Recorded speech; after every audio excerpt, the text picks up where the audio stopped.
Fate was a broke loser who was treated like a dumpster for having a useless skill. However, after a hot night saves him from being homeless, he develops the ability to steal any skill he wants, but pretends to be ordinary so he can clap her while secretly getting revenge on his bullies. It all started with Fate playing security guard at the city gate, but this fool's stomach kept making sounds louder than a broken washing machine. There, he overheard adventurers talking about their hunt, but couldn't relate since he only had a useless skill called gluttony, which always kept him hungry. Just then, some knights rolled up to his guard post and began kicking him like a soccer ball for being useless. Luckily for him, a girl named Roxy appeared and told these knights they were supposed to protect people, not treat them like punching bags. After the bullies finally left, Roxy told Fate to let her know if those morons ever tried that garbage again. But he was used to getting treated like dirt and awkwardly excused himself. He went to grab some food, but on his way back, his stomach started making those embarrassing sounds again, and he wished he'd been born with any other skill instead of this cursed ability. Out of nowhere, he spotted some ninja thieves running around and quickly went to tell Roxy, who immediately rushed toward the action, leaving him behind to guard the gate. While he waited for her to come back, this idiot was shocked to see one of the thieves charging straight at him. When the thief got close enough, Fate stabbed him with his spear and sent the guy straight to the Shadow Realm. But then something wild happened. His gluttony skill suddenly activated like it had been waiting for this moment, and he gained new abilities called telepathy and identity, which left him more confused. While he stood there, Roxy returned and asked if he was okay, but when he realized he could hear her inner thoughts, he nearly had a mental breakdown. However, she thanked him for taking down one of the bad guys and offered him a new job in the Hart family, assuring him freedom from this miserable life. So he accepted. The next day, he headed to a weapons store, but when he mentioned his budget was 2 silver coins, the seller called him broke and pointed him toward the cheap stuff section. Using his new identify skill, he found a thick black longsword that looked as rejected and forgotten as he felt. The sword suddenly talked and called himself Greed, before convincing him to buy him, promising it would be worth his time. Meanwhile, 2 of the holy knights who'd bullied Fate earlier were gossiping about Roxy's decision to hire him into the Hart family. Memel suggested they mess with Roxy for thinking she could steal their personal punching bag, but Raphael told her not to stress about it. Raphael then got up to leave, which made Memel ask why he was so excited about studying. He casually mentioned he was researching how to become immortal, but she just laughed it off thinking he had watched too much animes. On the other side of town, Fate was still getting acquainted with his chatty new weapon when a goblin jumped out of nowhere. As he eliminated the green menace, he instantly gained a new skill. More goblins showed up like they were having a family reunion, and as he took them out one by one, he kept unlocking new abilities. Suddenly, Fate realized his stomach had finally stopped making embarrassing noises, so he asked Greed if people were stuck with whatever skills they were born with forever. Greed explained that his new abilities were all thanks to his gluttony skill, which stole skills of his enemies whenever he defeated them. Greed then warned that no one should find out about this skill, causing Fate to panic because it meant he had to fight alone. But Greed assured him that he was there for him. After collecting the goblin's ears, he headed to the guild to exchange them for actual money. When he got back from the guild, he was very excited because this was the most money he had made in his broke life. But while he thought about what food to blow his money on, he spotted some sketchy dude dragging around a terrified girl who looked like she'd rather be anywhere else. His danger senses started tingling, so he used his identify skill to check the guy's stats, and when he saw this wasn't just some random creep, he took off after them like his life depended on it. Meanwhile, the poor girl found herself chained up in some crusty warehouse. The kidnapper started running his mouth, bragging about how she was about to become a plaything for the holy knights. Fate was lurking in the shadows like Batman's broke cousin, but Greed had to hold him back from going full hero mode. The sword explained that this guy was actually stronger than Fate's weak behind, and suggested he just walk away and mind his own business. But our boy Fate had apparently watched too many hero anime and decided he was gonna help anyone suffering in front of him, especially now that he had some decent power-ups. Meanwhile, some old nun giving a lesson to a bunch of orphans about Holy Laplace, the world's creator who apparently had better things to do than stick around. She told them about how Laplace bounced from the world but left behind special powers called skills. She also dropped some lore about the good old days when there were no skills and everything was peaceful, which sounded like boomer talk to the Yunjins. Another nun burst into the room, announcing that one of the orphans had gone missing. She yeeted herself out of there to continue searching, while the first nun wondered where this girl named Sahara had disappeared to. Plot twist: the kidnapped girl was actually Sahara, and when the kidnapper left to probably grab some snacks, Fate saw his chance to play hero. He swooped in to rescue the girl, but the kidnapper appeared behind him.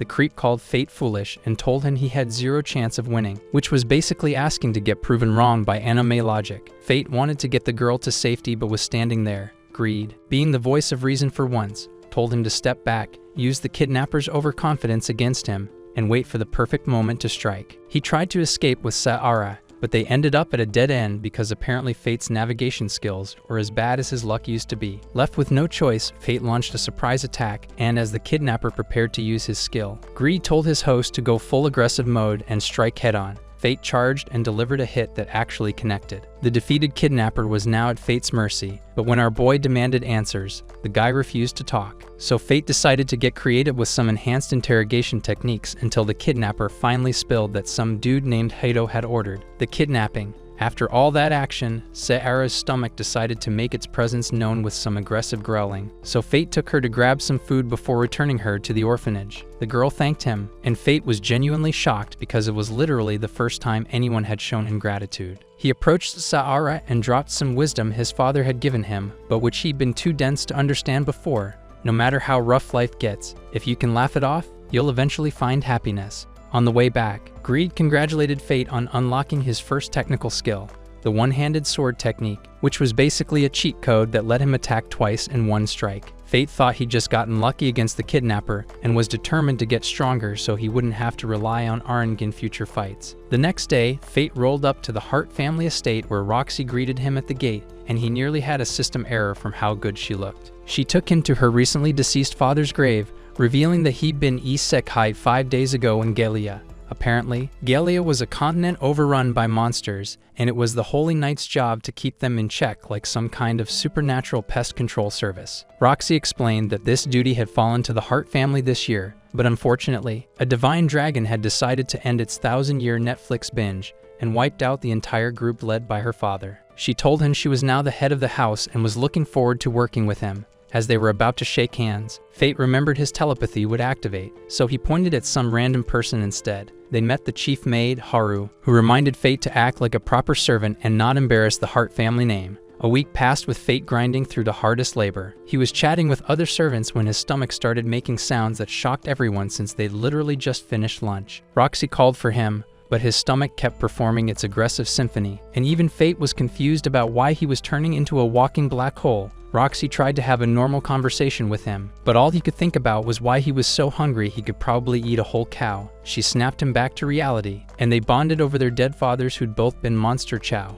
When she considered him family, Fate got flustered but then promptly passed out like his brain had blue screened. He woke up in his room with a note from Roxy telling him to take the day off. Fate questioned Greed about his ridiculous hunger, and Greed revealed it was due to gluttony kicking in. The more souls Fate consumed, the stronger he'd become, but his appetite would also grow until he was basically destined to spend his life hunting for souls like a supernatural foodie. Greed explained that when his hunger hit maximum levels, his eyes would turn red as a warning sign. Fate checked and realized his eyes were indeed red, which explained why he'd been looking at people like they were menu items. He went outside and walked past a group of people while thinking they smelled delicious, as Greed explained that his hunger boost had activated because he was basically starving for souls. Greed clarified that this was a temporary power-up designed to help him hunt prey, and he could track targets by scent while weaker enemies would be paralyzed by fear. They ventured outside the kingdom and found several goblins who were absolutely terrified. Fate proceeded to massacre them all before heading toward the Hobgoblin Forest, where he continued his isekai spree for several hours until his hunger was finally satisfied. But because animes can't let protagonists have nice things,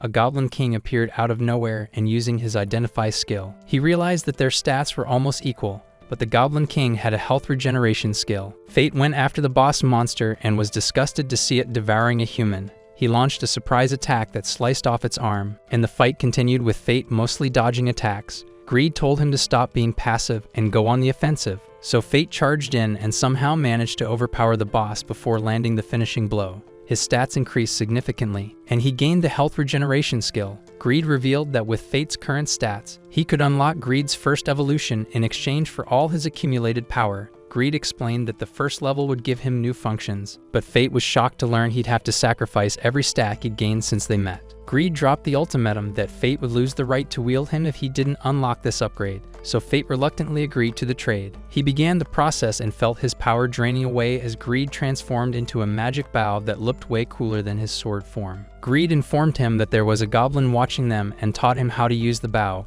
which created magic arrows whenever he pulled the string. The weapon was basically an aimbot since the arrows would always hit their target regardless of where he aimed. Fate collected the Goblin King's ears as proof of his victory and left them at the orphanage door because he figured they needed the bounty money more than he did.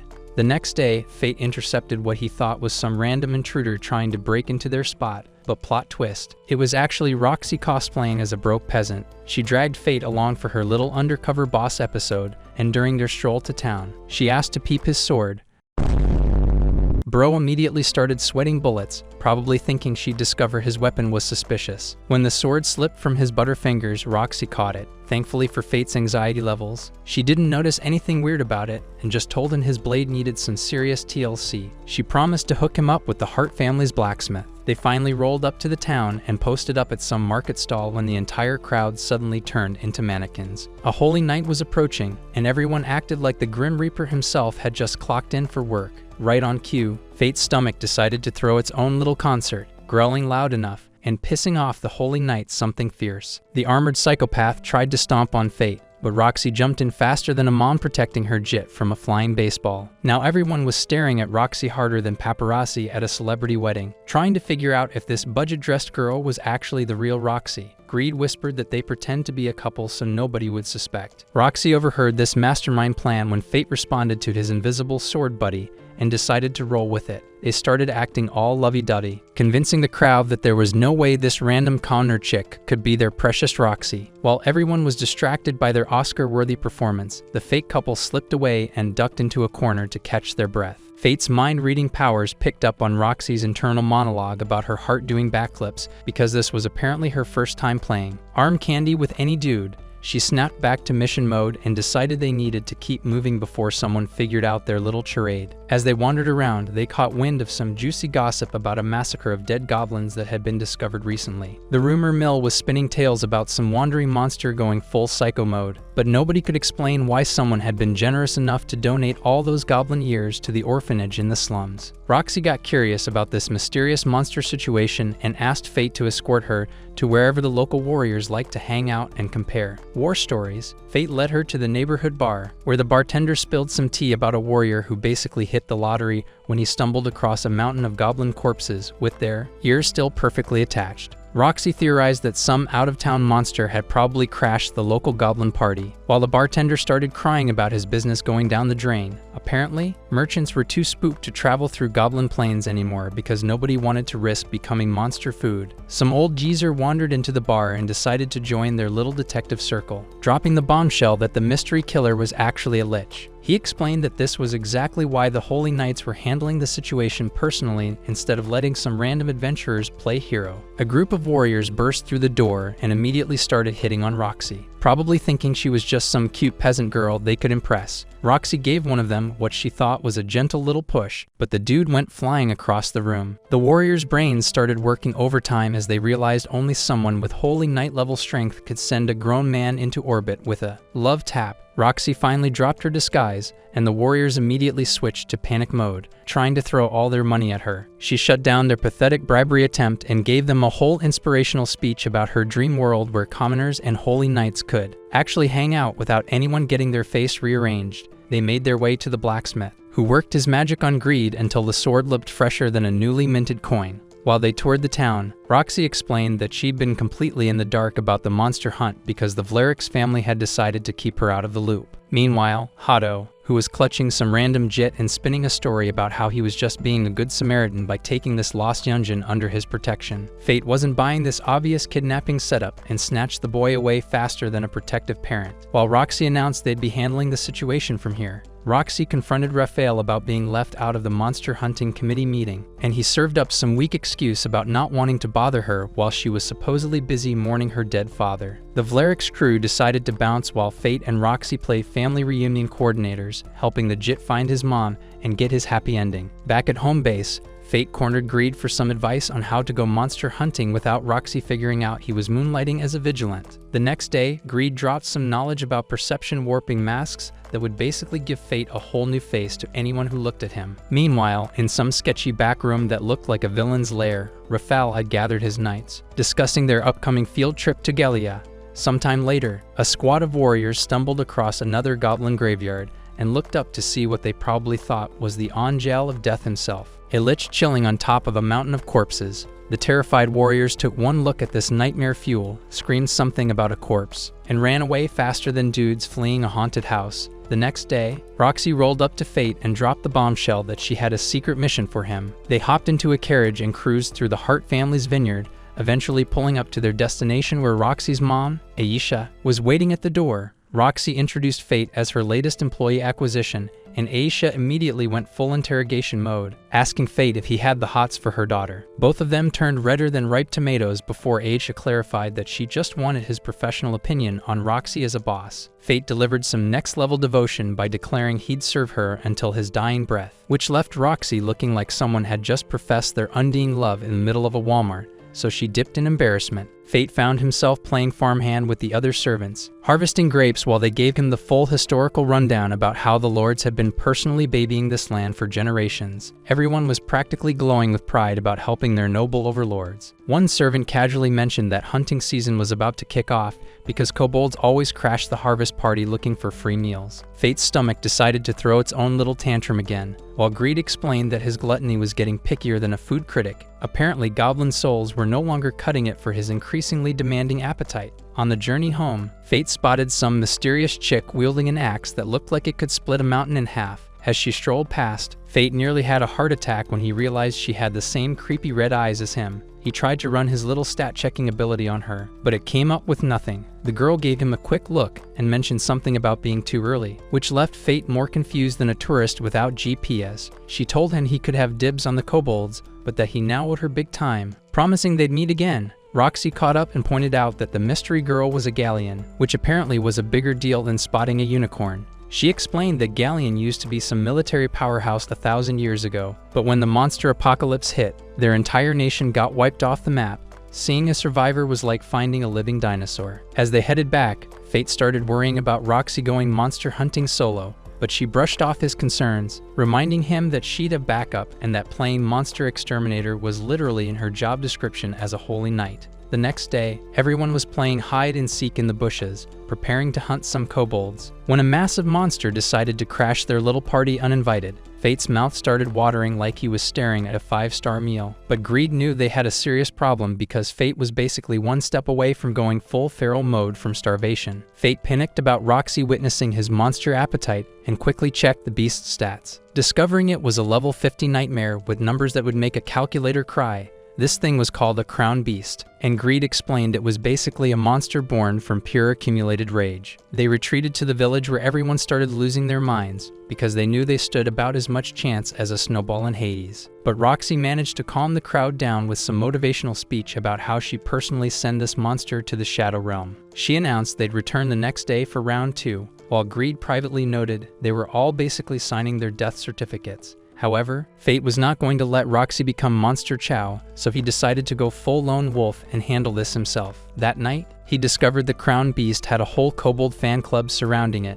and Greed wondered what kind of self-Eastek High mission Fate was planning. He started picking off the smaller monsters with his bow, absorbing their stats with his gluttony ability. When he tried sniping the main boss, the beast used one of its minions as a human shield. Fate switched to close combat, slicing and dicing his way through more kobolds while his stats scaled through the roof. He thought he could finally take down the boss with his bow, but the beast caught his arrow. He prepared for sword-to-claw combat, but the Crown Beast unleashed some shockwave attack that sent Fate flying like he'd been hit by a freight train. He hit the ground and played dead while a kobold came to finish the job, only to get the surprise of its life when Fate revealed he'd been faking unconsciousness. After absorbing another kobold's stats, Greed announced that Fate could finally unlock his first hidden technique, but it would cost him 10% of his current stats. Fate accepted the deal, and his bow got a magical makeover that would make any archer jealous. He fired one shot that absolutely obliterated the Crown Beast in a single hit, making him wonder if he'd gone a little overboard with the overkill.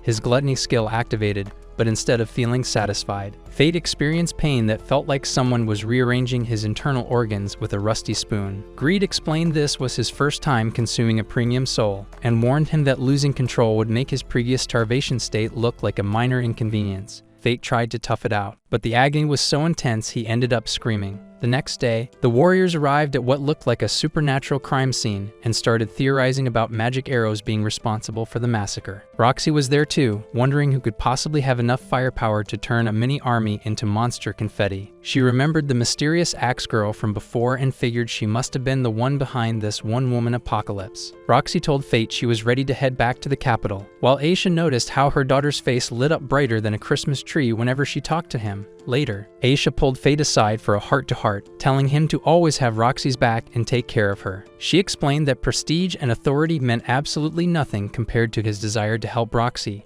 and since she didn't have much time left, she basically appointed him as Roxy's unofficial guardian angel. On the ride home, Fate started having an existential crisis about Aisha's request, especially since he was hiding more secrets than a government agency. That evening, Fate discovered his eyes were still glowing red even after his goblin slaughtering spree, and Greed delivered the bad news that goblin souls were no longer satisfying his hunger, so he needed to upgrade to premium monster meals before he lost complete control and went full psycho mode. Later, Fate was drowning his sorrows at some tavern when he decided he was too much of a fraud to stand beside Roxy while keeping such massive secrets from her. An old drunk wandered in and started complaining about Hado joining the leech hunt, clearly harboring enough hatred to fuel a small war. The geezer wished Hado would get shipped off to the Gallia expedition and become monster food, which shocked Fate because he couldn't believe they were planning another self-isekai so soon after Roxy's father had barely gotten cold in his grave. The plot twist was that Roxy had been chosen as Hado's replacement. In the Hart's mansion, Roxy at her father's grave, having a one-sided conversation about being selected for the Gallia expedition, Fate showed up and basically begged her not to go on what was obviously a death sentence, but Roxy had already made up her mind with the stubbornness of someone who'd rather die than admit they were wrong. Meanwhile, the Vleriks were popping champagne and throwing a party because they were about to get rid of their Roxy problem permanently. The other siblings decided to bounce and leave the dirty work to Hado while they headed off to some place called Tenburn. Hado tried to squeeze some immortality secrets out of Raphael. The guy just told him to focus on not getting eaten by the leech first. Meanwhile, Fate was standing alone in the middle of some empty plains, wrestling with the fact that he couldn't interfere with official Holy Knight business. But he finally decided he'd had enough of watching the Holy Knights treat people like disposable trash and was ready to do something about it. A couple of hours later, Hado rolled up with his squad of wannabe tough guys and ordered them to jump Fate, probably thinking numbers would save his pathetic behind. But Fate handled them easily, leaving Hado watching in absolute horror as his backup got demolished. The rest of his crew took one look at the carnage and ran away, while Hado tried to salvage what was left of his dignity by declaring he wouldn't let some corpse make him look like a complete joke. Fate decided it was time for the big reveal and ripped off his mask, leaving Hado wondering how some random nobody like him had turned into a walking weapon of mass destruction. Hado started flexing about his Holy Knight status, so Fate basically challenged him to put his money where his mouth was and actually show off these legendary powers everyone kept talking about. Fate asked Greed if he could turn a holy sword into scrap metal, and Greed told him to swing away. Hado tried pulling some holy lead attack out of his arsenal, but Fate teleported behind him. When Hado swung his sword, Fate shattered that holy blade and told him to make do with whatever was left of his broken weapon. Hado tried backing away, but gravity had other plans and sent him tumbling to the ground like a sack of potatoes. Fate grabbed him and announced it was time for some much-needed education, then proceeded to use Hado as a human wrecking ball against multiple trees, turning the forest into his personal demolition site. Hado started begging for mercy, but Fate launched him into the sky and whipped out his upgraded bow for some aerial target practice. He fired an arrow so powerful it left a hole in the clouds, and Hado came crashing down wondering why he was still breathing. Fate explained he still had some questions that needed answering, and Hado immediately assumed this was all about Roxy. He spilled the tea that she'd actually volunteered for the Gallia expedition herself and started promising to cancel the whole thing if Fate would spare his miserable life, but Fate dropped the bombshell that this wasn't about Roxy at all. This was personal revenge time, and he delivered the final blow that sent Hado to meet his maker. The gluttony skill kicked in again, blessing Fate with the Holy Sword technique, which was basically the golden ticket to becoming a Holy Knight, Greed congratulated him on his new qualification, but Fate made it clear he had zero interest in joining their corrupt little club anyway. Greed then offered him a second-level upgrade in exchange for all his current stats. Fate agreed to the deal, and Greed revealed his new form, a side that could apparently cut through anything. The next day, Roxy was preparing to leave for her expedition while everyone gathered for the world's saddest farewell party. She tried cheering everyone up by saying 3 years would fly by like a weekend vacation, which fooled absolutely nobody. When she reached Fate for their goodbye, the emotional weight was heavier than a truck full of bricks. Horror handed Fate a recommendation letter that Roxy had left behind so he could find work at some lord's mansion, but Fate rejected it, announcing he was switching careers to become a warrior. That night, Fate began planning his own little field trip to Gallia to play backup for Roxy, because letting her go alone was never really an option. As he left the capital, some mysterious girl was watching and commenting about how things were falling into place perfectly. Meanwhile, Roxy was getting her usual TED Talk motivation to her expedition troops about their mission to take down the divine dragon, who had apparently decided to wake up from his nap and cause problems. She was happy to see that a girl named Miria and some guy named Mugen had joined her Self-Isek High Squad. Miria called Mugen a complete nutcase for wanting to test his strength against a literal dragon, but Mugen explained he was there to avenge Roxy's father. Roxy asked if his family was cool with him going on this death mission, and Mugen revealed his daughter couldn't care less as long as he brought back some fancy Gallian souvenirs. Fit to his daughter Rain, who was working in some lab surrounded by the goblin corpses that Fate had been collecting. She discovered that some of the wounds came from magic arrows fired by the Black Sword, one of the legendary weapons of mortal sin. Rain explained that these weapons were made from special materials that could manipulate magic power, potentially expanding skill possibilities beyond normal limits. She was basically fangirling over the chance to see one of these legendary weapons in person. Fate arrived at the merchant city of Tetra, revealing he'd been there before. He found out the carriage to Gallia wouldn't leave until the next day, so he decided to spend his time gathering intel. At the local tavern, he witnessed some guy begging a group of warriors for help, but they told him his money wasn't good enough and started bullying him. Fate beat them up faster than a whack-a-mole game and sent them running with their tails between their legs. Surprisingly, the guy he rescued turned out to be his old friend Set. A flashback revealed that young Fate had been the village punching bag because his stomach growled more than a hungry bear, but he'd had a solid relationship with his father before monsters turned him into Monster Chow. His dad had been a spear-wielding warrior, which was the only reason the village chief kept them around in the first place.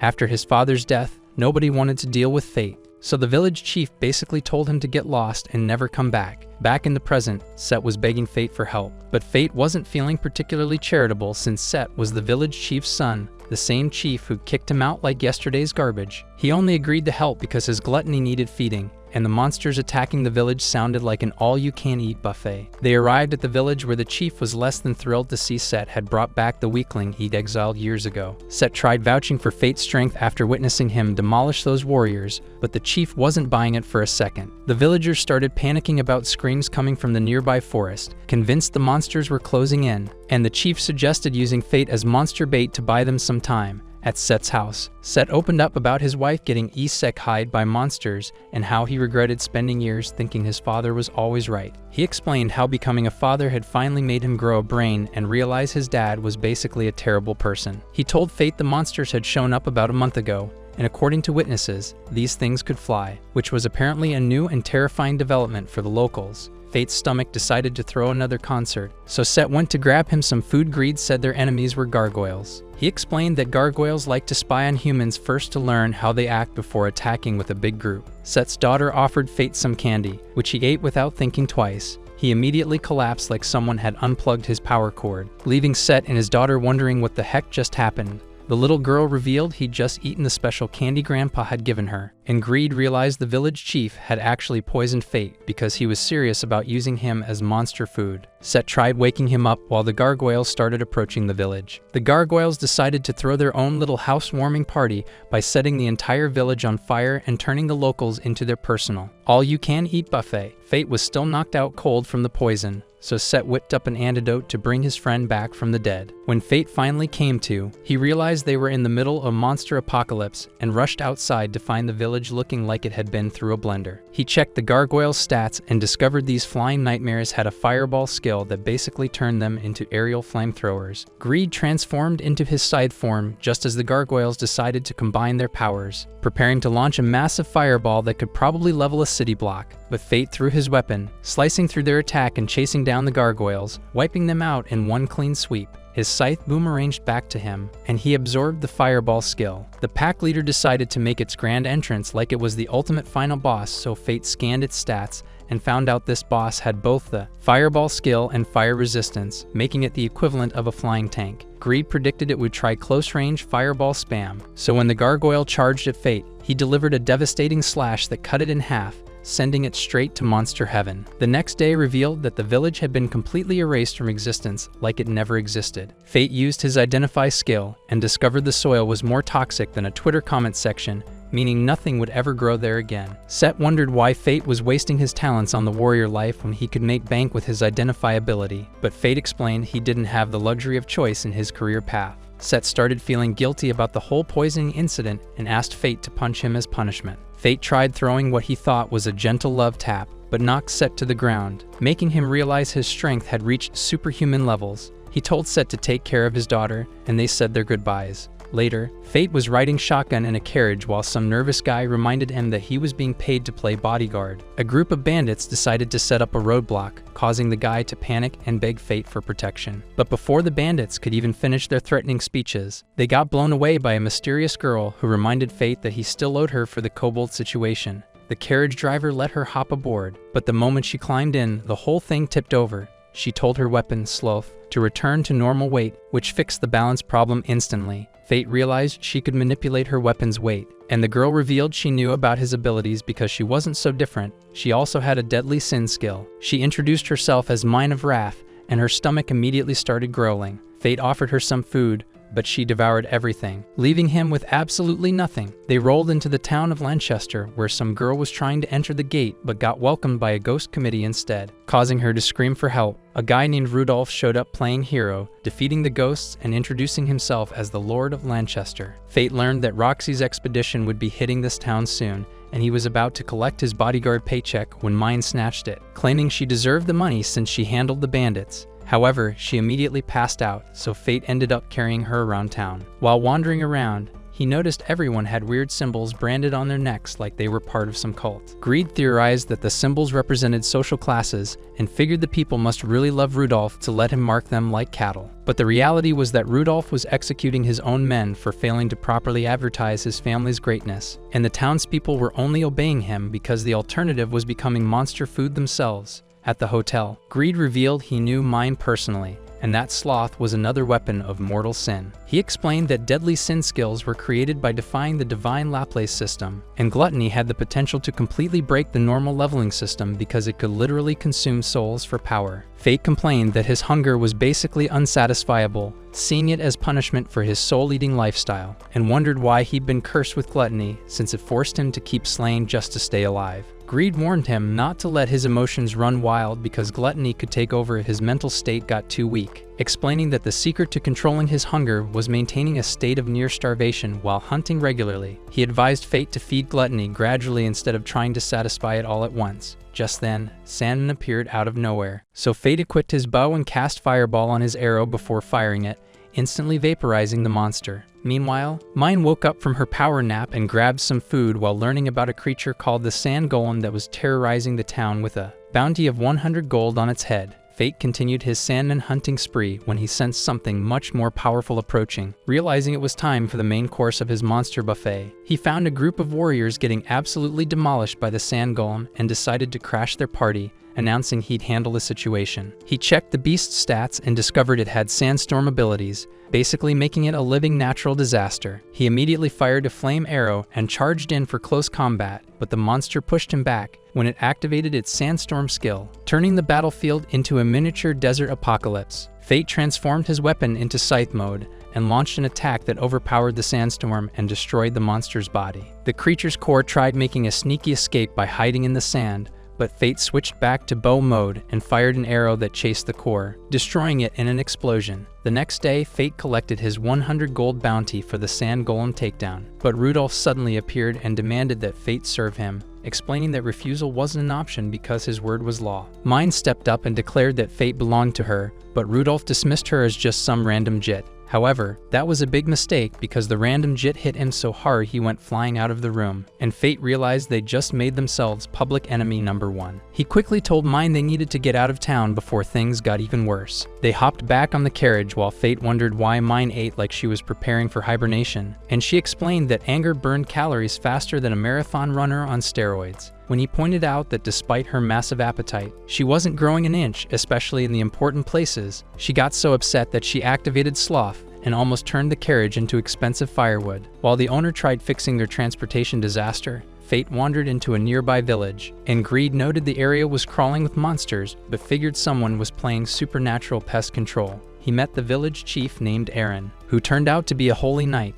Aaron immediately knew Fate wanted to crash at their village and challenged him to a duel. Fate tried running his stat-checking ability, but Aaron recognized the identify skill and revealed he could use it too, making this the world's nerdiest standoff. They started throwing hands, and Aaron managed to defeat Fate, but instead of kicking him out, Aaron decided to let him stay under the condition that they'd trained together, recognizing that Fate wasn't used to his ridiculous power levels and could benefit from some proper coaching. Fate accepted the deal, and Mine showed up just in time to catch Aaron's attention because he could tell she was a skilled warrior just by looking at her. Aaron let them both crash at the village, and the next day he was teaching Fate hand-to-hand combat. Fate struggled to land a single hit on Aaron until he entered half-starvation mode, which boosted his speed enough to actually keep up with Aaron's movements. That evening, Aaron was staring at some distant castle while Fate noticed a family photo on the wall. Greed pointed out that Aaron's son looked suspiciously similar to Fate, theorizing that his family situation had something to do with why he'd ended up playing village chief in the middle of nowhere. The next day, Aaron handed Fate a twig and told him to use it for defense,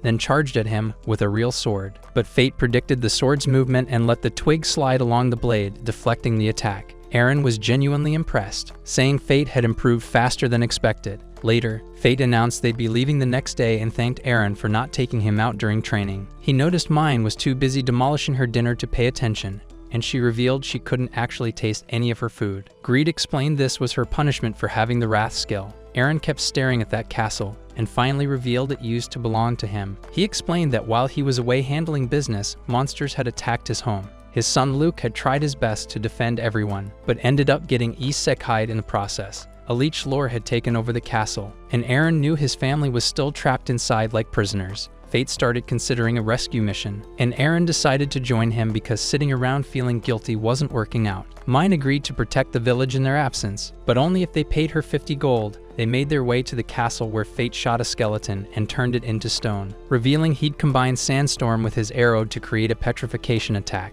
They carved through more skeletons as they went deeper into the castle, finally reaching a room where Aaron was shocked to see his family waiting for him. His family told him they'd been waiting for his return, and Aaron thought they were somehow still alive despite the whole monster invasion situation. But Greed dropped the harsh reality that they were already dead, and the leech was using illusion magic to make them appear alive. Luke suddenly attacked Aaron, but he managed to block the strike and push his son back. Luke started ranting about how he despised Aaron for abandoning his family to work in the capital, blaming him for everything that had happened to them. Fate considered using his scythe to dispel the illusion, but Greed warned that doing so would cause Fate's gluttony to consume his family's souls and send them to eternal torment. Aaron declared he'd handle his family personally, so Fate went hunting for the main boss. He found the leech and checked its stats, discovering they were more ridiculous than a final boss in a pay-to-win mobile game. He managed to break its arms, but the thing summoned a group of zombies who were begging Fate to save them, putting him in the worst possible position since he couldn't attack innocent victims. Aaron joined the fight and started taking down the zombies while having flashbacks to his last moments with his family. He remembered how they hadn't wanted him to leave, but he promised to return after completing his mission. He blamed himself for their deaths, knowing they'd still be alive if he'd come back sooner. But he was determined to put their souls to rest and use the Grand Cross skill, releasing a flash of holy light that unfortunately wasn't strong enough to defeat the leech. Fate spotted Luke's sword and decided to use it, combining his power with Aaron's to use the Grand Cross together. They created a massive flash of light that instantly vaporized the leech and freed all the trapped souls in the castle. Aaron's family appeared before him one last time, telling him not to blame himself for what happened and that he'd been able to save them in the end. He begged for forgiveness, saying they were more important than his duties, but they told him he should continue serving people because that's who he was. He promised to make them proud and gave Luke his sword as a souvenir before they finally found peace and disappeared. All the souls in the castle vanished, but the leech core tried ruining the emotional moment, so fate destroyed it and absorbed the leech's power. Later that evening, Aaron discovered he'd broken his level limit, thinking it was because he'd been fighting alongside fate. Greed revealed that Aaron had been able to achieve this because he'd opened his heart to fate, who possessed a deadly sin skill that apparently had some kind of power-boosting effect on allies. They returned to the village where Aaron paid Mine for her bodyguard services. She mentioned needing money to rebuild her village, saying money didn't lie and fate would understand what she meant when he got older. Aaron revealed he'd seen her 50 years ago when she was already a perfect warrior, but her appearance hadn't changed at all. She told him he might reach her level after training for 1,000 years, but since he was only human, he wouldn't live that long anyway. She finally revealed that she was a phantom who wasn't allowed to die, which explained why she looked like she'd been frozen in time. Aaron noticed that Fate's eyes had returned to normal and mentioned he needed to keep slaying monsters to prevent them from turning red again. Aaron seemed to know about gluttony and told Fate to return to the village after his quest, because there was something important he needed to know. Meanwhile, the Vlaric family had acquired an artifact called the Philosopher's Stone, which supposedly had the power to cure anything, and Raphael's sister thought they were getting closer to achieving immortality.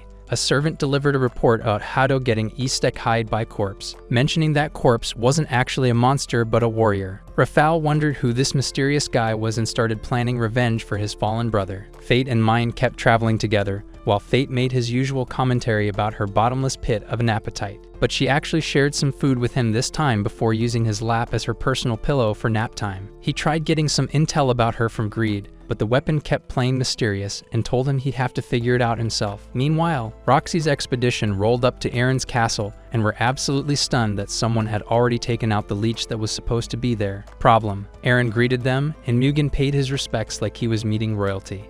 Roxy was about to introduce herself, but Aaron dropped the bombshell that he'd known her parents personally and had actually been the one to name her, making this the most awkward family reunion ever. They asked him how he'd managed to defeat the leech, and Aaron admitted he'd had some backup. When Roxy asked for the mysterious helper's name, we learned that Fate had specifically asked Aaron to keep his identity secret, so Aaron played dumb and said he couldn't reveal that information. Aaron could tell they were headed for Gallia and offered to give Roxy some training as her godfather, because apparently she needed all the help she could get. Fate and Mine arrived at some ancient ruins, and when Fate wondered where the heck they were, Mine revealed this was her birthplace, which explained why she seemed so comfortable in a creepy wasteland. They stumbled across a massive cocoon that looked like something out of a nightmare, and Greed identified it as a chimera, a weapons project from Gallia where some mad scientists had decided to play Frankenstein by patching different creatures together. Fate checked its stats and nearly had a heart attack because the numbers were more ridiculous than a final boss on impossible difficulty. But Mine thought they had a fighting chance since it was still basically in its immature state.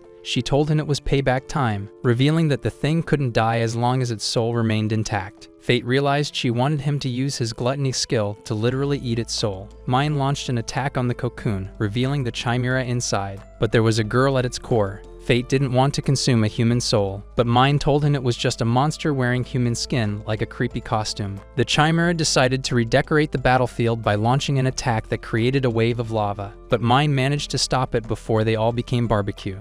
She chopped off one of the chimera's arms, and Fate hit it with his petrifying arrows, but the thing shrugged off the attack and regenerated it immediately. Fate wondered what their next move should be while Mine continued her assault. He noticed she was even stronger than before, and Greed explained that the more she swung Sloth around, the stronger and heavier it became, but it also became harder to control.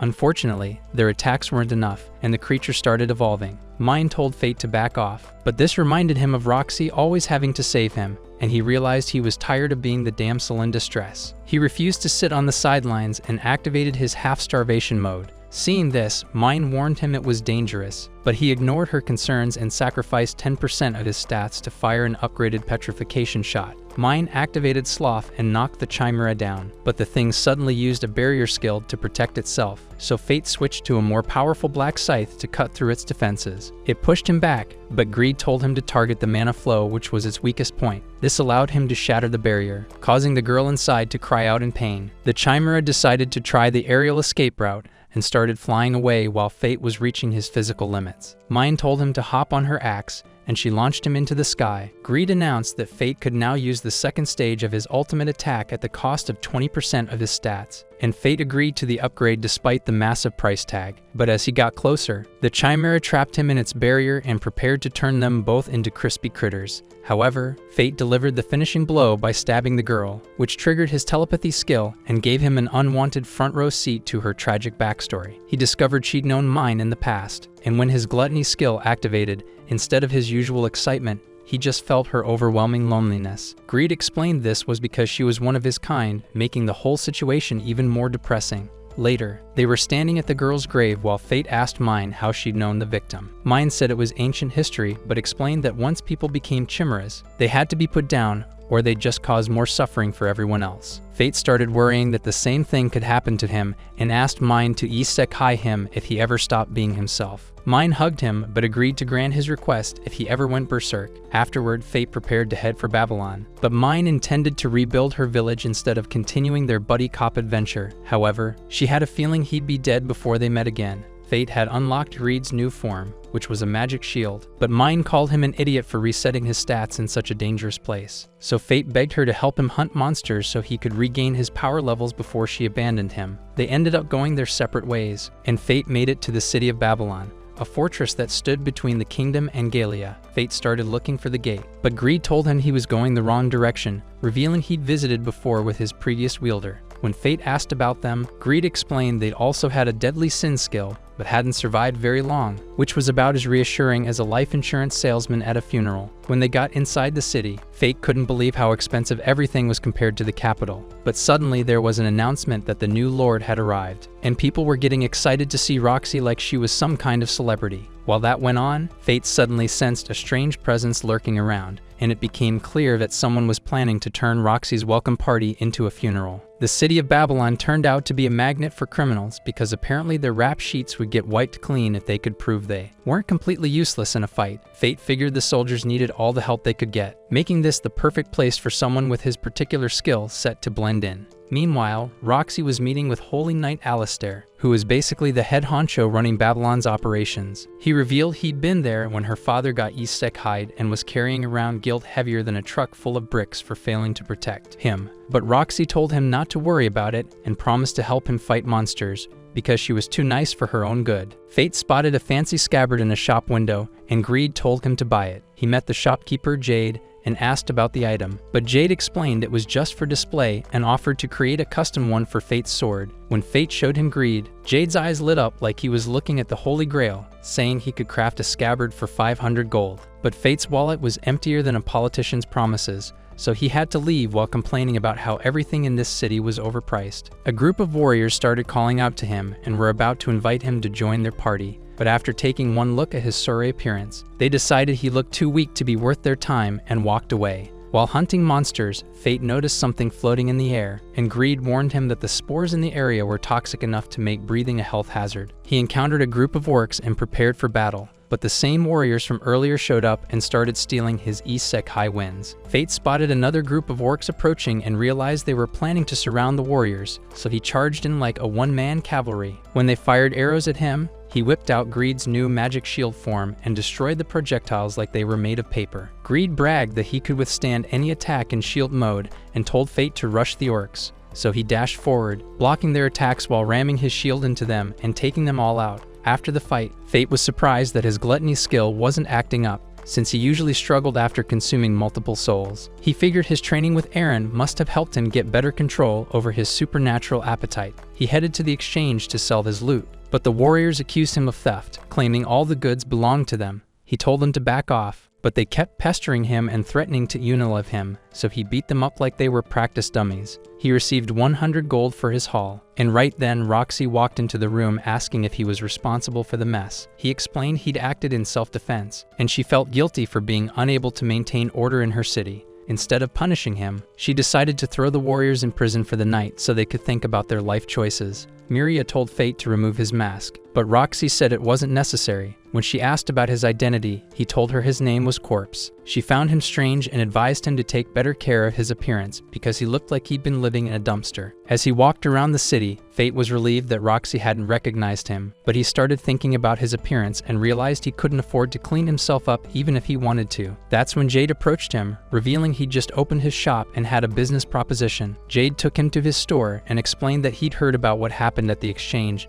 and saw potential in Fate. He asked if Fate would wear a suit of armor for advertising purposes. Fate agreed to work with Jade, who offered him armor for 80 gold. Fate was shocked that Jade was charging him when he thought it was supposed to be free advertising, but after seeing his reaction, Jade decided to give him a discount. While wandering around the city in his new armor, Fate noticed a crowd gathering at a tavern and decided to investigate, but he got a weird feeling when he spotted a particular girl in the crowd. The girl approached him and told him she'd been waiting for him and already knew his identity, introducing herself as Eris, the sin of lust, because apparently his day wasn't complicated enough already. They spent time together, and Fate noticed he was getting strange feelings whenever he looked at her. Eris explained this was a side effect of her lust skill, which made people fall in love with her just by looking. She revealed she'd been watching him for a while and knew about his victory against the chimera. But she dropped some bad news about more chimeras lurking in Gallia and her belief that the Holy Knights weren't strong enough to handle them. Then she revealed why she'd been waiting for him, explaining she was a guardian of the kingdom working toward a better future. But her idea of improvement involved Roxy dying in Gallia, which made Fate's blood pressure spike like a rocket. Eris explained the concept of aggression accumulation, where a monster's hatred lingered after death and built up over years until it created a crowned beast. She said the same thing could happen with humans, and since people hated the Holy Knights but loved Roxy, her death would accumulate massive aggression and eventually give birth to a powerful human who would serve the kingdom. But Fate wasn't about to let anyone hurt Roxy, so he got furious and decided to leave before he did something he'd regret. However, Eris calmly noted that the plan was already in motion and nothing could stop it. Roxy and her squad were busy fighting orcs and seemed to be winning, but Alistair was staring at Roxy with an expression that screamed, "I'm definitely plotting something sinister." He reported that they'd lost contact with a material gathering squad at the Great Canyon in Gallia, which made Roxy worry enough to immediately order a rescue mission because apparently she couldn't let anyone suffer on her watch. Meanwhile, Jade was explaining to Fate that he needed dusk stone material for his scabbard, but had run completely out of stock. Greed suggested they go find the dusk stone themselves, revealing it could only be found in Gallia. Jade marked a map for them, and they prepared to head off on their shopping trip from Hades. Along the way, they encountered more orcs, but Fate plowed through them with his shield like he was bowling with monsters instead of pins. Roxy's group was also heading to the Great Canyon, but they were having navigation issues because compasses apparently didn't work in Gallia, making it the worst possible place for anyone with a poor sense of direction. However, Roxy figured out they could approximate their location by counting orcs, since there was an orc colony near the canyon. The more orcs they encountered, the closer they should be to their destination. Fate settled down for the night but found himself trapped in a nightmare that felt more real than he wanted. He saw the girl from the chimera trying to tell him something, but he couldn't hear her words over some kind of supernatural static. Everything suddenly turned blood red, and all his fallen enemies emerged from the shadows, dragging him down into dark water. He woke up wondering what the heck that dream meant, but detected monsters approaching his camp. Using his night vision skill, he spotted 4 salamanders closing in. He shot one with his petrification arrows but noticed they were acting weird. Normally they'd run away after taking that kind of hit, but these ones kept coming. Greed theorized they were being controlled like remote-controlled death machines. The salamanders reached Roxy's camp and surrounded them from all sides. They started breathing fire and causing chaos, while Miria tried fighting back with her magic sword. Unfortunately, her attacks had about as much effect as throwing pebbles at a tank, and she got blown away like a leaf in a hurricane. One salamander prepared to turn Roxy into a midnight snack, but Fate arrived just in time to play hero. He took out all the salamanders and saved the day, with Roxy thanking him for the rescue. Fate pointed out strange markings on the salamanders' heads, and everyone found it bizarre that 4 crowned beasts would be working together. They seemed to be specifically targeting Roxy, which was about as concerning as finding a bomb with your name on it. They made it to the Great Canyon and split up to cover more ground. Fate continued exploring and discovered monsters that had been turned to stone. He spotted Eris up ahead and wondered what she was doing there, but she vanished before he could get answers. He stumbled across a chimera that wasn't moving, and Greed noted it didn't have a core, making it basically a monster-shaped decoration. But there were 2 other holes in the wall, suggesting there were 2 more active chimeras lurking around. The ground suddenly shook with an explosion coming from Roxy's direction, so Fate rushed toward the sound. Roxy's group was getting attacked by the 2 remaining chimeras, and Mugen got injured trying to protect Miria like a human shield. Fate arrived to save them, shooting at the chimeras while Greed observed that their regeneration was slower than the previous one they'd fought. Fate shared intel about the chimera's weakness, telling Roxy to aim for their cores. They charged in together, and when the chimera created a ring of fire around them, Fate's fire resistance made him immune to the barbecue treatment. The chimera tried protecting its core, but Fate cut its legs to create an opening, and Roxy delivered the finishing blow. There was still one more left, but it decided to try the aerial approach by jumping into the sky. They prepared to attack it when it landed, but instead it caused the ground to split apart. Fate and Roxy fell through the crack, but Fate grabbed onto her to protect her with his body. When Fate woke up, he saw how far they'd fallen and started panicking when he realized his mask was missing. Roxy was starting to wake up, but he managed to find his mask and get it back on before she could see his face. He used fire magic to light up their underground prison and asked if she'd managed to find her lost squad, but she sadly told him she couldn't save them. She asked how he knew so much about chimeras, and he explained that a galleon had taught him about them. Roxy deduced it was mine and mentioned rumors about her traveling with a man in a skull mask. Fate admitted it was him, and Roxy seemed pleased with her detective skills. Fate got embarrassed from her staring, but she mentioned how he reminded her of someone she knew. She started thinking about this person and hoping they were happy, while Fate said that person was lucky to have her thinking about them. But then his gluttony started acting up,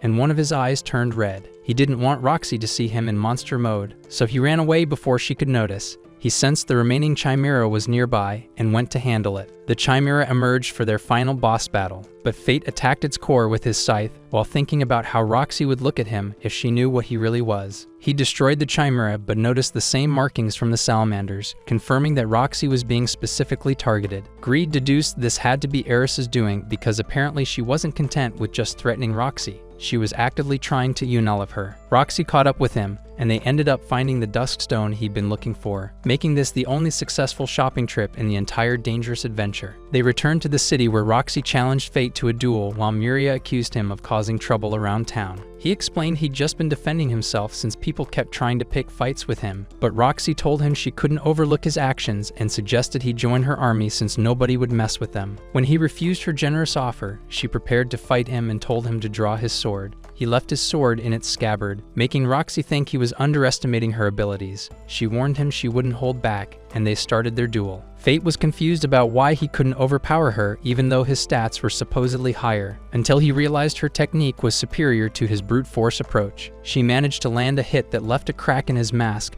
and threatened to expose his identity if he didn't fight seriously. So he finally unleashed the power of his scabbard. Everyone recognized it as a holy sword skill, and he'd explained that the scabbard was made from dusk stone, which improved his holy sword techniques. He charged at her and managed to overpower her, but just as he was about to end the fight, he spotted the amulet she was wearing and recognized it, causing him to freeze up. Roxy took advantage of his distraction to disarm him and secure victory, but she wondered why he'd suddenly let his guard down. He refused to answer her question, probably because explaining would require revealing too many secrets. She recognized his fighting style and asked if he'd learned it from Aaron, revealing she'd encountered Aaron during her journey. Aaron had mentioned a traveler with immense power, and she wondered if he'd been referring to Fate. But Fate told her to focus on her mission instead of playing detective. He talked to Mugen about how someone had been controlling the chimeras, and Mugen explained that the creatures were using monsters as their cores. He revealed that his family had studied Galleon technology and that his daughter Rain was a gifted scholar. Since Fate knew chimeras were artificial creatures made in Gallia, he wanted to meet her and get some answers. Meanwhile, Rain was working in her lab when a colleague told her about Raphael studying the Philosopher's Stone.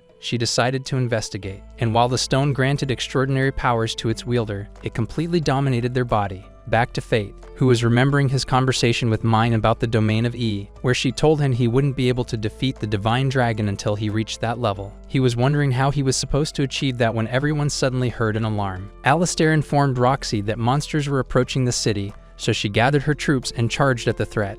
Fate watched from a distance, thinking she should be able to handle the situation without any problems. But then he spotted a massive monster moving underground and approaching her army for a surprise attack. So he decided to interfere before Roxy became Monster Chow. Greed transformed into bow mode, and Fate used his gluttony skill to supercharge his arrow, allowing him to fire a powerful shot from long range that pierced through the ground and forced the monster to surface. He lunged at the creature and used his identify skill to check its stats, immediately realizing it was extremely powerful and Roxy didn't stand a chance against it. The monster summoned acid rain and Fate defended with his shield, while Greed warned him that the corrosion magic would unalive him if he touched it. Fate switched to his magic bow and fired a powerful arrow that caused a massive explosion, but the monster disappeared and tried to escape. He realized it had survived by splitting its body and was now heading straight for Roxy, so he chased after it while smaller copies attacked him. He used his Grand Cross skill to destroy them instantly, realizing this wasn't behaving like a normal monster and figuring it was being controlled by someone. He jumped underground to search for the monster's core, and as he charged up his most powerful arrow, the monster appeared for their final confrontation. Just as he was about to finish it off, bullets suddenly hit the monster from somewhere else. His arrow caused an explosion, and a voice told him he consumed the monster's soul, but it was still alive somehow. Fate became confused about how anything could survive without its soul. He spotted a masked man watching the battle, so Fate lunged at him and Greed recognized the weapon the man was using as another mortal sin.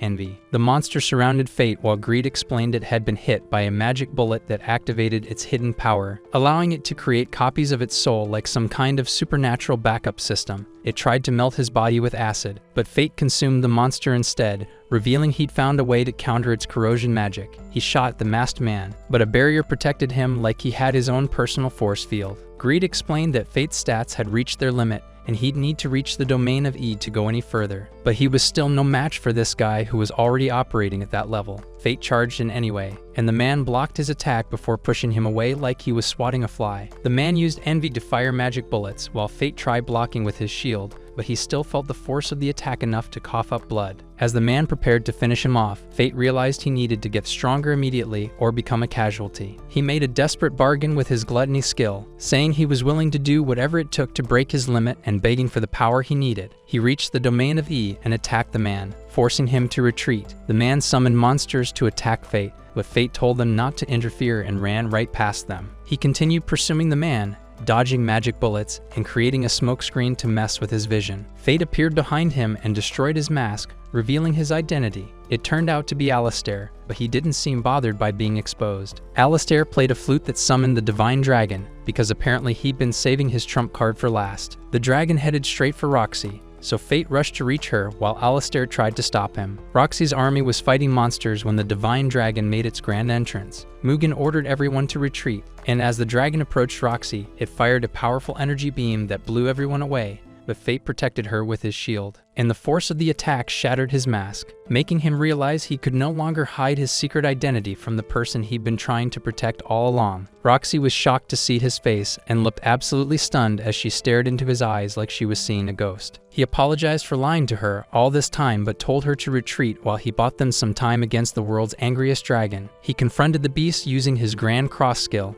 and managed to trap it in a prison of light. Alistair shot at him, and they started fighting again, but Fate seemed to be struggling more than usual. Alistair pointed out that maintaining his skill was draining too much power, so Fate didn't stand a chance in a prolonged fight. Fate failed to land any meaningful hits, and Alistair managed to cut off his arm, which was definitely not part of Fate's battle plan. Alistair prepared to deliver the finishing blow, but suddenly got stabbed from behind as Fate revealed he used illusion magic to fake his defeat and cut Alistair down. His gluttony skill activated, and he suddenly found himself surrounded by white light. He saw the girl from Mind's memory again, and she introduced herself as Luna while thanking him for isekaiing her. She apologized as the floor started cracking beneath them, saying she could no longer hold on. Fate realized she'd been the one keeping his gluttony from going completely berserk, and she warned him that devouring the divine dragon would cause him to lose himself completely. The floor crumbled away, but Greed caught him before he could fall into whatever abyss awaited below. Fate was shocked to see Greed in person, but his weapon told him they needed to leave immediately. He thanked Luna for her warning, but resolved to defeat the dragon anyway,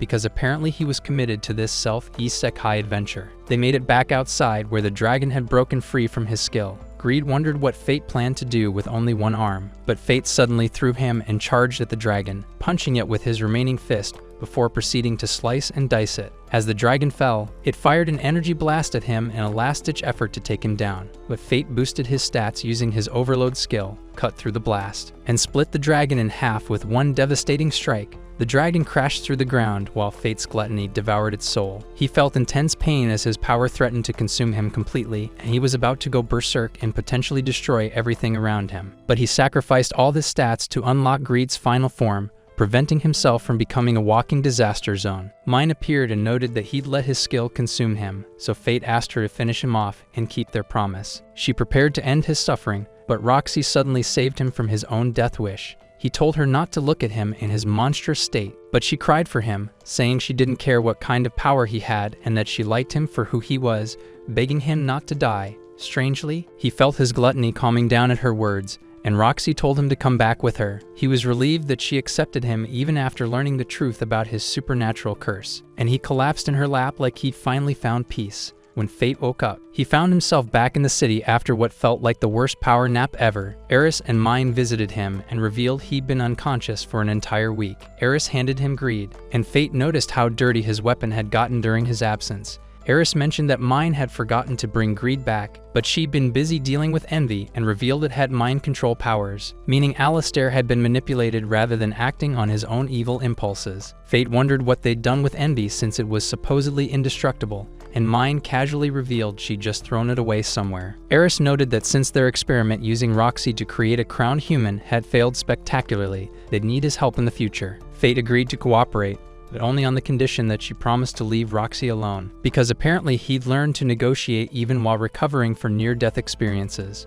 Eris told him they should leave before Roxy returned, explaining it was dangerous for him to see her because just hearing her name seemed to make his gluttony unstable. Roxy came to visit him, but he'd already vanished, leaving only a note behind. He explained everything about his curse to her and promised to return one day when he could control his power. While she thought about how he'd always given her courage, a flashback showed their first meeting, where young Fate had been scared of her because he thought all holy knights were bullies. She realized how people perceived them and felt ashamed, apologizing to him, but his stomach growled at the worst possible moment, so she ended up sharing her food with him. He was glad to meet a good holy knight, and she was able to feel proud of herself for the first time. She wondered when they'd meet again and promised to get stronger so she could protect him instead of the other way around. In the present, Fate was using Greed's new staff form and managed to restore his severed arm. Eris and Mine went their separate ways, leaving Fate to set off with Greed on a journey to find a way to control his gluttony before it consumed him completely. If you enjoyed this recap, smash the like button and comment clap in the comments section. Also, subscribe to the channel if you're yet to for more action plot-filled adventures. If you want another anime recap like this, watch this video right here.